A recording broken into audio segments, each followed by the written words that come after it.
বিসমিল্লাহির রহমানির রহিম। অন্তর্বর্তীকালীন সরকার প্রধানের সঙ্গে দেখা করে রাজনৈতিক দলগুলো আবারও জাতীয় নির্বাচনের তারিখ, দিন, সুস্পষ্ট দিনক্ষণ ঘোষণার দাবি জানিয়েছে। বিএনপির দাবি, আগামী ডিসেম্বরের ভেতরে জাতীয় নির্বাচন অনুষ্ঠিত হতে হবে। জাতীয় নির্বাচন অনুষ্ঠানের লক্ষ্যে জনপ্রশাসন, আইন শৃঙ্খলা বাহিনীর প্রয়োজনীয় সংস্কারের জন্য অন্তর্বর্তীকালীন সরকারের প্রতি বিএনপি সহ আমরা যারা একসঙ্গে রাজপথে আন্দোলন করেছি, আমাদের সর্বাত্মক সমর্থন অব্যাহত রেখেছি। সুতরাং দেশে বিদেশে সম্মানিত, দক্ষ এবং যোগ্য ব্যক্তি অন্তর্বর্তীকালীন সরকার প্রধানের নেতৃত্বে জনগণ অবিলম্বে দেশের ইতিহাসের সবচেয়ে অবাধ, নিরপেক্ষ একটি জাতীয় নির্বাচন দেখতে পাবে। পতিত, পরাজিত, পলাতক স্বৈরাচারের আমলে রাষ্ট্র, রাজনীতি এবং গণতান্ত্রিক রাজনৈতিক দলগুলোকে নানা রকম দমন, পীড়ন এবং ষড়যন্ত্র মোকাবেলা করতে হয়েছে।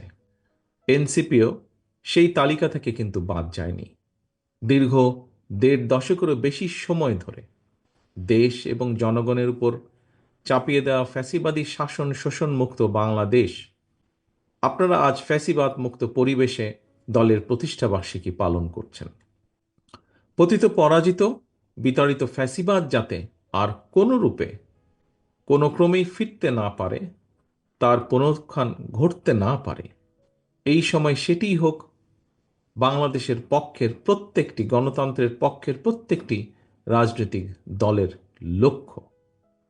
প্রিয় উপস্থিতিবৃন্দ, ফ্যাসিবাদের পথ রুদ্ধ করে রাষ্ট্র, সরকার এবং রাজনীতির গুণগত পরিবর্তনের জন্য দরকার প্রয়োজনীয় সংস্কার।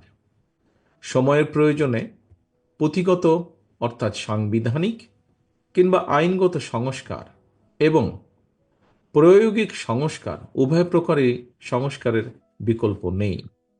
অল্প কিংবা বেশি সংস্কার বলেও কিন্তু কিছু নেই।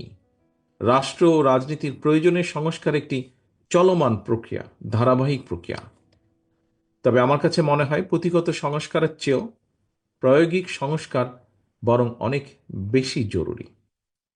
উপস্থিতিবৃন্দ, এই কথাটি বলার অর্থ হল, আমাদের বর্তমান সংবিধানের ৬৫-র ২ অনুচ্ছেদ লঙ্ঘন করে জনগণের ভোট ছাড়াই ২০১৮, ২০১৪ এবং ২৪ সালে নির্বাচনে নামে প্রহসন চালিয়ে যে কথিত সংসদ এবং সরকার প্রতিষ্ঠিত করেছিল, সংবিধানে জনগণের সরাসরি ভোটের অধিকার দেওয়া থাকলেও জনগণকে কিন্তু সেদিন ভোটের অধিকার প্রয়োগের কোনো রকম সুযোগ দেওয়া হয়নি।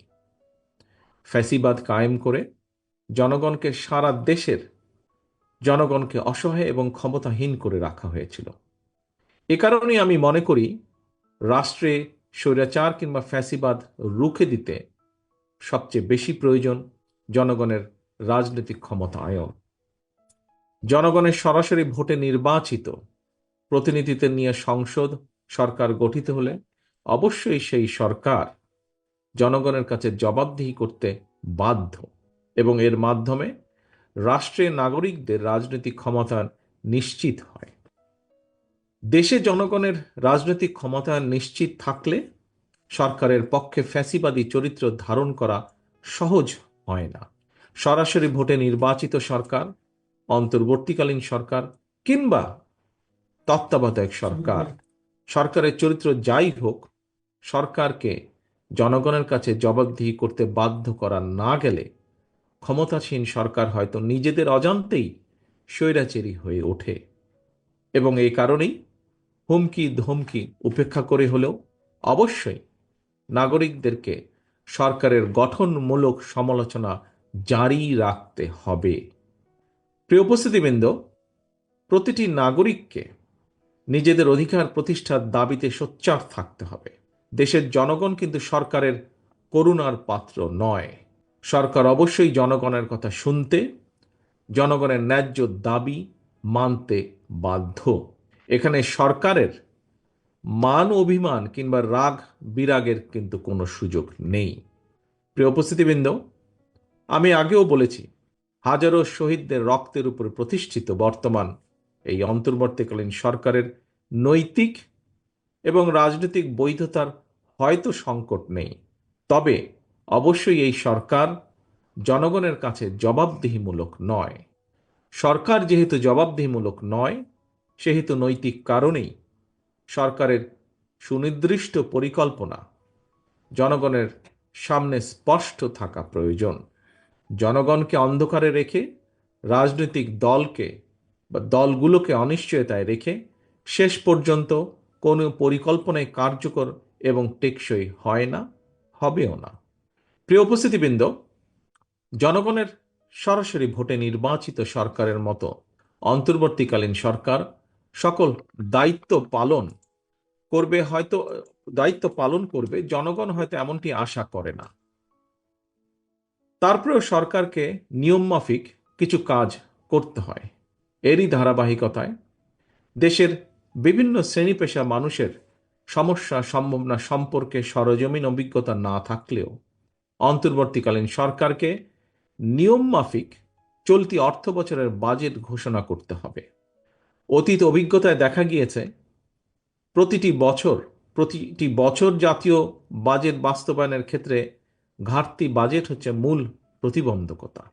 বাজেট প্রণয়নের ক্ষেত্রে এনবিআর হয়তো সরাসরি কোনো ভূমিকা নেই, তবে রাজস্ব আদায়ের মাধ্যমে বাজেট বাস্তবায়নের ক্ষেত্রে এনবিআর এর ভূমিকা মুখ্য। এমন বাস্তবতায় বাজেট পাশের ঠিক আগ মুহূর্তে অন্তর্বর্তীকালীন সরকার হঠাৎ করেই এনবিআর এর সংস্কার চাপিয়ে দিয়ে রাজস্ব আদায়ের ক্ষেত্রে যে একটি অচল অবস্থা সৃষ্টি করেছে, এটি আমাদের অর্থনীতির জন্য কিন্তু খুব ভালো বিষয় নয়। এ ধরনের পরিস্থিতি মোকাবেলায় জবাবদিহিমূলক গণতান্ত্রিক সরকার সবচেয়ে বেশি কার্যকর ভূমিকা রাখতে পারে বলে সকলেই বিশ্বাস করেন, বিশেষ করে গণতান্ত্রিকামী জনগণ। বর্তমান অন্তর্বর্তীকালীন সরকারের যোগ্যতা অযোগ্যতা বিষয় নয়। দেশে স্থিতিশীল গণতান্ত্রিক সরকার না থাকায় একদিকে দেশি বিদেশি বিনিয়োগে স্থবিরতা নেমে এসেছে, অপরদিকে এক অনিশ্চিতকর রাজনৈতিক অর্থনৈতিক পরিস্থিতি নিয়ে বিভিন্ন শ্রেণী পেশার মানুষের মধ্যে একরকমের অস্থিরতা তৈরি হচ্ছে প্রায় প্রতিদিন। এ কারণেই জনগণ প্রতিদিন, আমরা দেখছি সমাজের বিভিন্ন শ্রেণী পেশার জনগণ প্রতিদিন বিভিন্ন দাবি দাওয়া নিয়ে রাজপথে নেমে আসছে। যদিও আনফর্চুনেটলি তাদের এই দাবি দাবা শোনার কেউ নেই এই মুহূর্তে। আমি একটি বিষয়ে গণতান্ত্রিক আমি জনগণের দৃষ্টি আকর্ষণ করতে চাই। জনগণের বাংলাদেশে জনগণের ভোটে জনগণের কাছে জবাবদিহিমূলক সরকার প্রতিষ্ঠায় যে কোনো ধরনের অজুহাত কিংবা গড়িমসির সুযোগ নিয়ে পতিত পলাতক পরাজিত স্বৈরাচার মাথা চাড়া দিয়ে ওঠার অপেক্ষায় রয়েছে। কিন্তু এটি আজকে বিভিন্ন বক্তার বক্তব্যেও ফুটে উঠেছে কথাটি। তবে ফ্যাসিবাদ মুক্ত বাংলাদেশে জনগণের গণতান্ত্রিক অধিকার প্রতিষ্ঠার মাধ্যমে ফ্যাসিস্ট তাবেদার অপশক্তির পুনর্বাসনের পথরোধ করা সম্ভব। আমরা নিজ নিজ দলীয় আদর্শ এবং কর্মসূচি বাস্তবায়নের ক্ষেত্রে ফ্যাসিবাদ বিরোধী রাজনৈতিক দলগুলোর মধ্যে প্রক্রিয়া বা পদ্ধতিগত বিরোধ দৃশ্যমান হলেও আমি দৃঢ়ভাবে বিশ্বাস করি দেশ এবং জনগণের বৃহত্তর স্বার্থে ফ্যাসিবাদ উত্থান মোকাবেলায় একতরফা ইস্যুতে বাংলাদেশের গণতান্ত্রিক আমি জনগণ বিগত 5ই আগস্টের মতনই ঐক্যবদ্ধ।